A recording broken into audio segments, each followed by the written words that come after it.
Hello, hello, hello, beautiful light beams. How are we today? Is everyone good?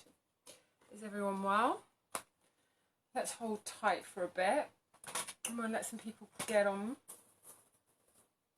It's me playing with crystals again. Look, I do love a crystal, me, look. Crystal queen. Do love a crystal. Right. Today, for those that might be interested, we are going to be talking, following on from last week's Instagram, and we're going to be talking about the effects of, bear with me one moment, let me pull this down one more, that's better, the effects of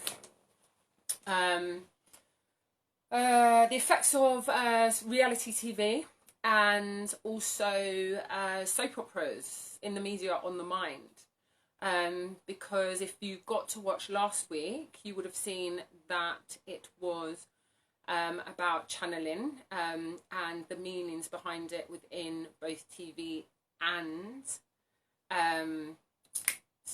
spirituality.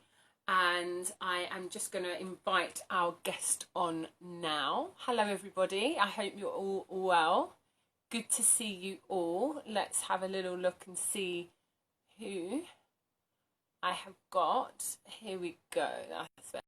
My lovely George. Hello, beautiful people. You good? You are? Hey, George. Hello. Okay, you can go down. Oh, okay. She doesn't want to go live. No, I thought she wanted to sit on my lap, but then she started biting me. Never mind. Okay. Is your hand okay? I'm fine. Okay. Good. It's only a kitty cat. It's fine. Yeah. So, thank you for joining me, everybody, and George especially as well. Yeah, it's very similar. It's funny, we're very aligned at the moment, George, with things that we're talking about and doing, and just all very, gratefully aligned. So, traveling on from last week's, for those that didn't see it, I just want to reiterate what the word programming means. And it means a form of putting information into the mind. Yeah. So like we know, if we go on a course, it's a form of program. In the TV industry, they have programs on different channels. Okay. Today I want to be specific and talk about soap operas and reality TV. And in particular, like my experiences, a bit like yours with the Fourth Idol, George, where you was talking about your personal experiences and how it affected you. Whereas I might have not been so much into celebrity culture, I did used to love a soap opera, and I did used to love me some reality TV. Fair enough. Most of them. Yeah. And my experience was, it was really weird. Like, obviously, I didn't take these things as gospel. Yeah. But when I think back now to, you know, a lot of these shows, like I saw 3 episodes of a particular show beginning with an E and ending with an S.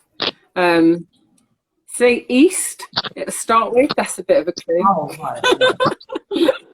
Anyway, I remembered I was over Christmas, I was staying at elsewhere, and I watched 3 of these episodes with these people back to back, and family and friends, and I was watching it and I was like, wow, because I haven't watched an episode for about 7 or 8 years.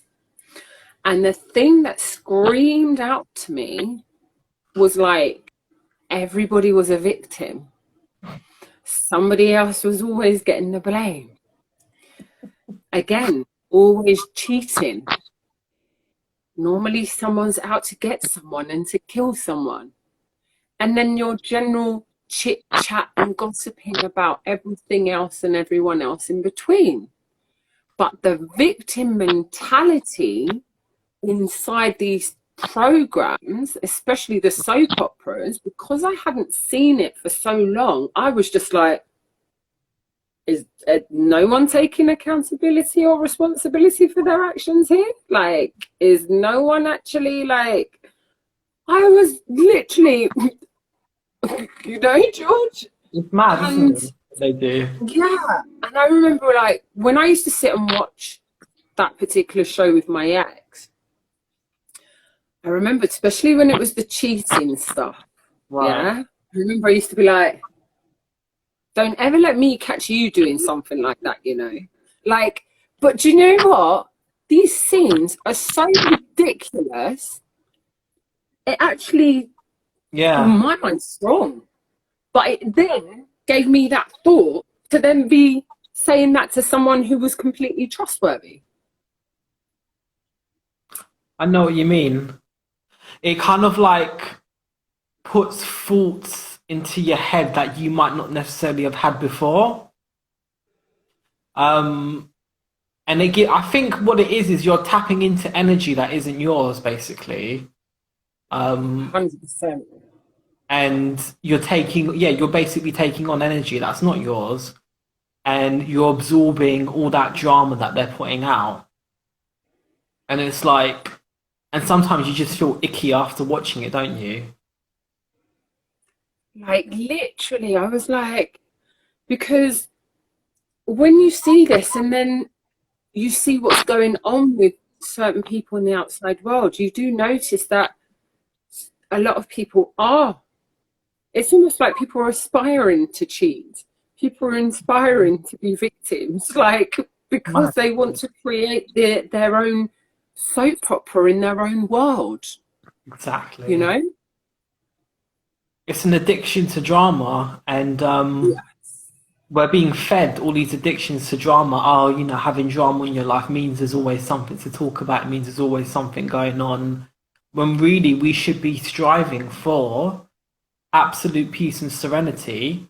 And yeah, somewhat quietness as well, because being quiet and living a somewhat quiet life is actually really fucking fulfilling. It really is. Even I know that, Yeah. 100%. But do you know what? I've been doing quite a bit of studying the last week on stress again, just Mm. revisiting it. And the stress on the body, not only does it release in our stomach, because the stomach, just where our solar plexus is, can expand because of the stress. It releases a hormone called cortisol. But Yeah. basically, people who are addicted to dramatic things happening in their lives, what happens is it's almost like a drug that goes off. And then through their depression and their stress and their frustration, this is why many people find it hard to break their own cycles and habits Mm. out of negative behavioral activity, because that stress continues almost like a drug. So Yeah. when the person doesn't have it, the body, it's almost like an addiction. They need to keep producing this hormone, even though being stressed is not only the number one killer on this earth, but it's also, um, if we don't release it in a healthy way, it ends up giving us organ failure, quite Yeah. literally. Hence, number one killer in the world. So, yeah, like I used to watch soap operas and then reality TV, but like the word reality as well.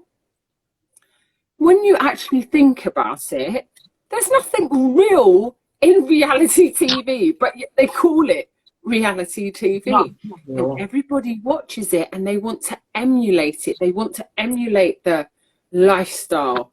But that ties into keeping people on the hamster wheel, trying to Exactly. like keep up with the Joneses with the nice car and the nice dress and the going to nice places, you know?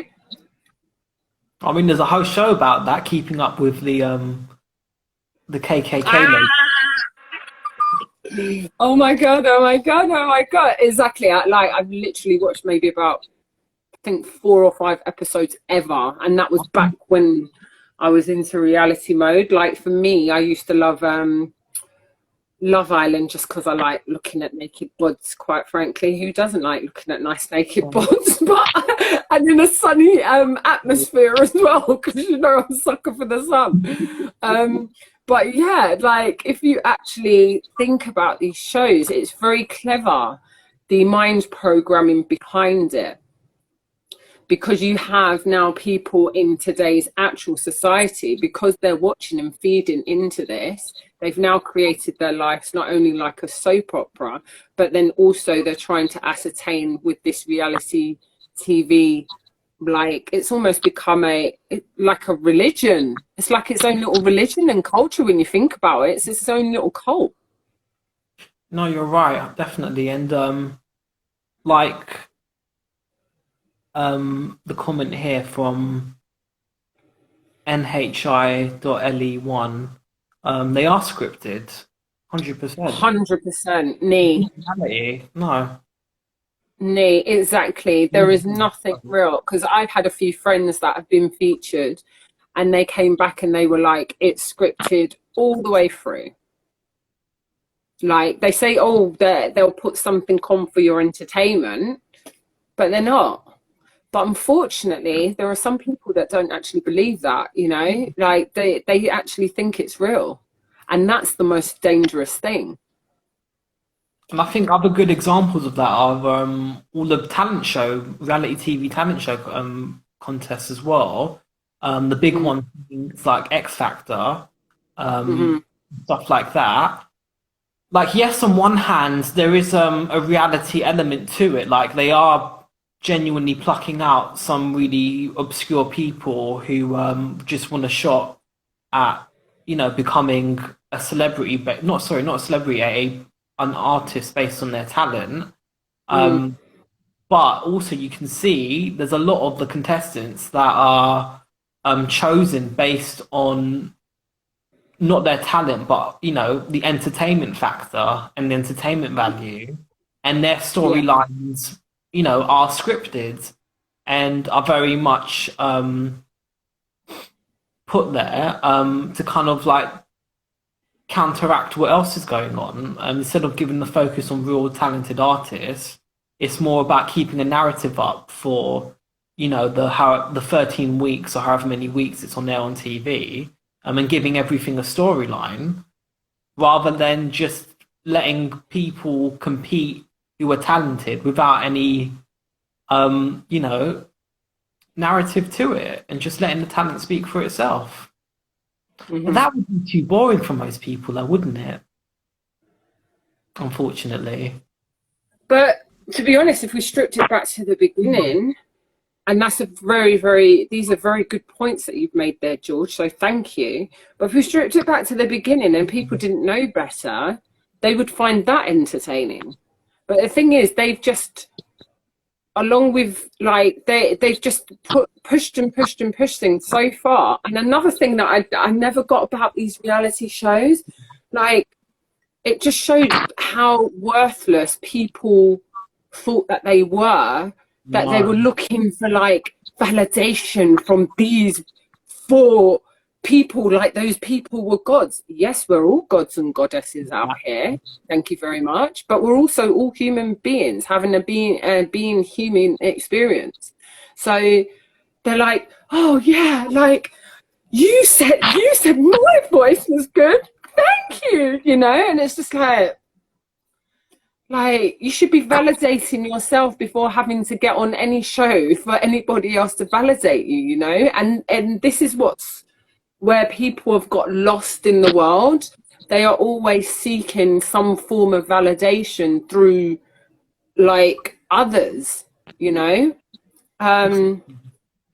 But yeah, in time, this is all part and parcel of learning your own progression of self-love, and you know, building that up. And then actually, one of my people actually turned around and said that to me. In fact, 2 of them turned around and said that to me on my recent 90-day course that I finished. They turned around and said, do you know what? I used to think, and I used to always seek validation from other people, I used to think that I was not good enough.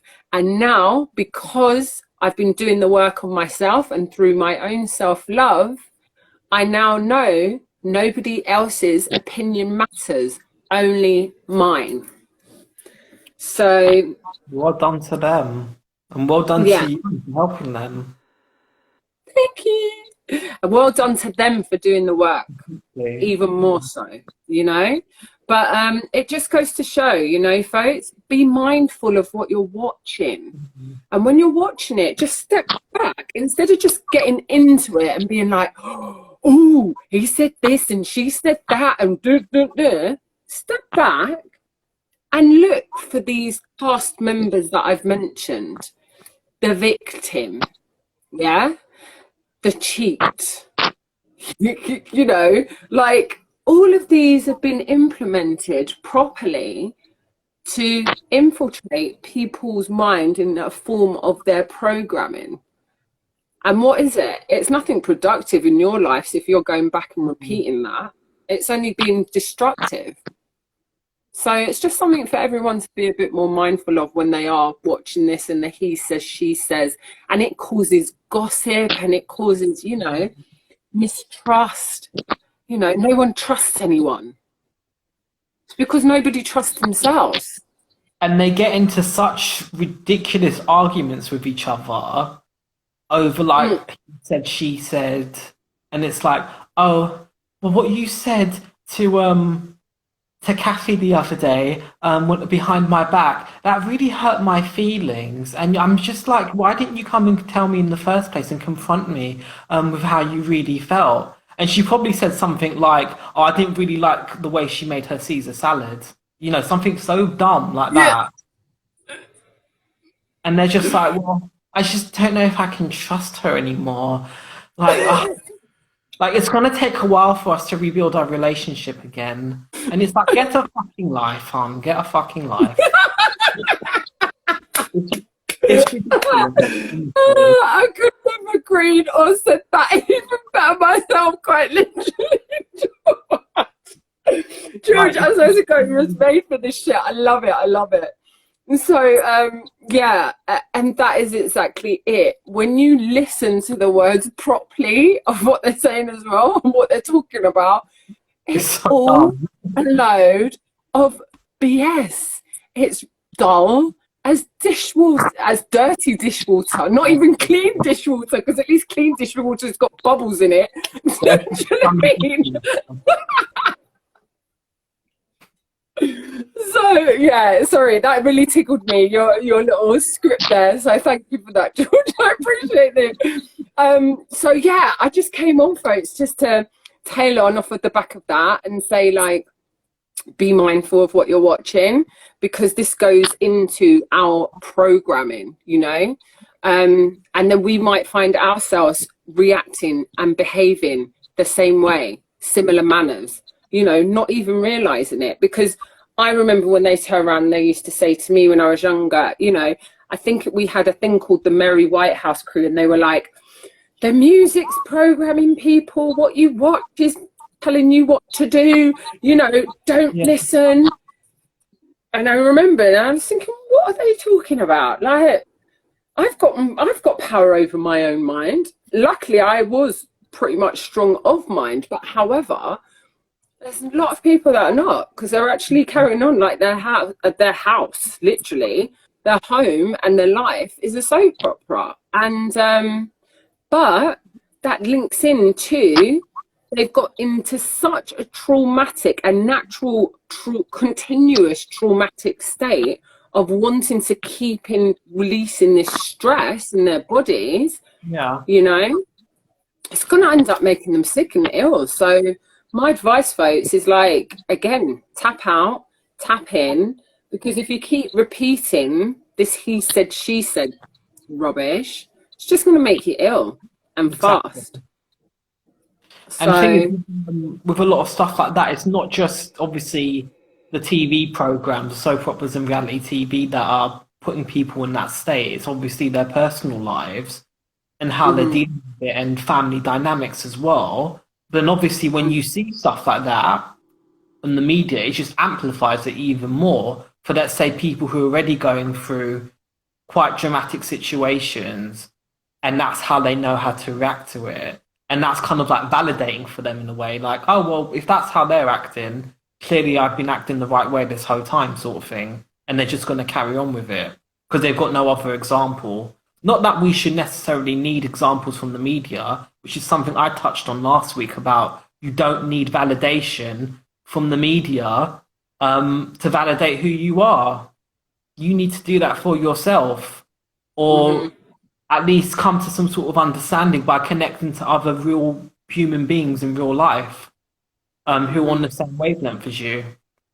100%. And for those that are questioning what George is talking about, please feel free to follow George at Gabriella Starseed _ and you'll see his collection of lives that we've done. We've just finished his third one today on false idols, which have been amazing. So you'll really enjoy those, folks.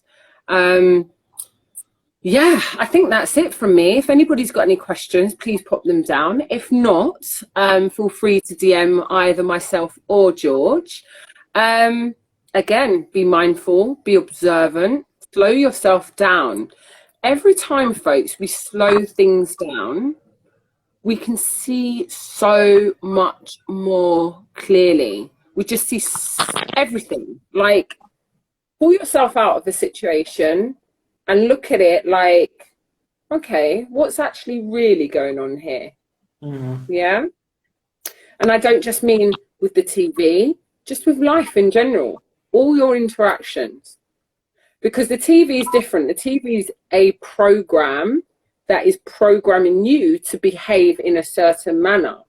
And again, it's a form of distraction tactics, while certain powers that be get on with doing what we know that they love doing to, unfortunately, other countries here, there and everywhere, and other beings. So yeah, I think that's it from me, really. Thank you to my lovely George, as always, and thank you, folks, for tuning in. I really do appreciate you all. I love you all. Next week again, we'll be back. And I think I'll also be doing stuff with Emma on Monday. And I think I've also got some form of meditation. And I'm going to be doing some more self-care stuff as well in the future, folks. So we've got all that nice stuff. Oh, look, what's that? There's a question that just came through. Can you see it? Oh, how would you cope with addiction?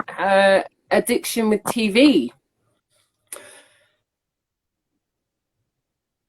This is me. I would just be like, go turkey and turn it off. Do you know what? No. What I would do is, I think if you can go cold turkey, great. Right. Yeah. But if not, like, I would just maybe be more selective with what I am viewing. You know, start viewing things that are going to be of benefit to you, because as we know, like, everything we've been taught is bullshit and it's all programming. See? So how about we start learning how to unlearn and then relearn? And some people might be like, oh God, we've got to do all this work. It's not that hard, folks, really. And trust me, once you start stepping into your full authenticity of who you are and who you're meant to be, you're never going to want to go back to that bullshit of old. I promise you, yeah? Exactly. So I would then maybe look at documentaries. You know, what do you like? What's your passion? You know, start watching stuff about that instead. Start getting creative, maybe, as well, like doing stuff practically instead of watching the TV. George? I would say, yeah, if you can go cold turkey, do it. But if not, pick maybe like 2 or 3 TV shows that you absolutely love. You know, you want to keep watching them.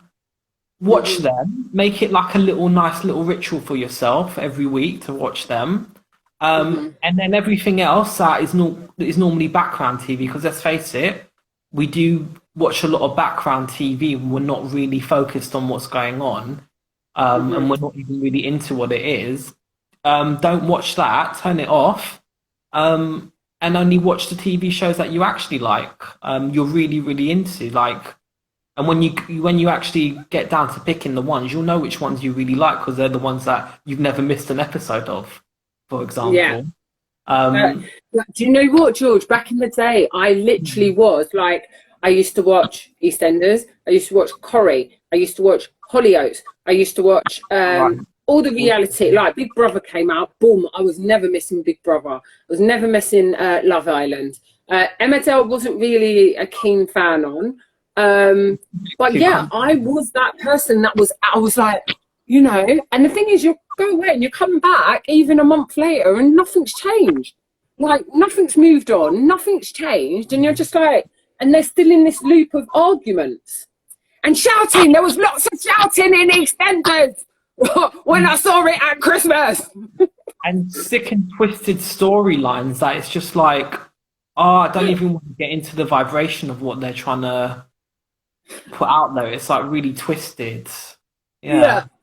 Yeah. I've never seen so many ancestral stepdad stepmom like cheating relationships in my whole entire life, like literally. Like, So much murder as well. Like it's a normal thing. yeah, because murder is, because everybody gets murdered around that area that we personally know, don't we? And so many people marrying psychopaths, getting engaged to psychopaths, and then getting driven down the canal or whatever. And it's just like, this isn't reality. This isn't what people do. Oh, I hope not, at least. Yeah, we all know where to put our guns, folks, when we kill someone, yeah? Throw it in the canal, like, do you mean? Oh my God, it's too much. But yeah, so I was wrapping up, but then we got into that, and thank you so much, Michelle, for that question. It's a very valid question as well, to be honest. But yeah, I can't remember how I stopped though. I really can't. I think I just started seeing them for what they were, and I think the energy with me, it would just stopped resonating as much. Because again, once I started slowing down and then I went to watch these things again, I started seeing through everything, because most of the shit's predictable anyway. So yeah. Exactly. Yeah. So on that lovely note, I'm going to wish you all a fantastic weekend. May it be as beautiful as all of your bright souls. Continue to love yourself. Because remember, when we love ourselves and we have our own self-validation, that automatically shines to everybody else, folks. Thank you all for watching. George, I love you as always. Thank you for joining me. Thank you for asking me to be here. I love you too. And I look forward to doing this all again next Friday. Always, my darling. I love you, I love you, I love you, everyone. Have a good weekend. Take Bye. care.